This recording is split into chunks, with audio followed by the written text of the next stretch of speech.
Magandang umaga po. Nandito tayo ngayon sa TP Lane na kung saan mayroon tayong kababayan na imimit sa UAE o sa Dubai. So, nagpabili tayo sa kanya ng SIM card. Marami tayong pinabili ka-loyal kasi ang problema is 20 kilos lang ang nakalagay sa luggage niya papunta dito sa Albania. So, isang magandang araw pa rin sa ating mga ka-loyal kasi nagpabili tayo ng SIM card para gagamitin natin sa GCash dito sa Albania.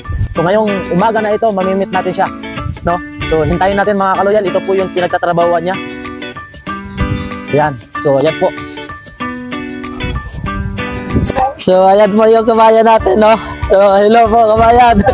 Yan, namit din natin. Yan, namit na natin. Ibigay na natin yung ating pinapabili niya sa atin. So, ito po. So much po. So, ano po yung masasabi niyo, ma'am, ang pagpunta niyo po dito sa TP Lane, so, pagpunta niyo sa Albania, ano po ang expectation niyo dito? Expectation ko dito, more cold. Tapos, sana marami pa akong makilala mga Pilipino dito. Kasi kami lang, apat lang kami dito eh. so, Sana mas makarating din kami ng ibang part ng Albania. Thank you so much. So, ano pa ulit pangalan niyo, ma'am? Maria Jean po.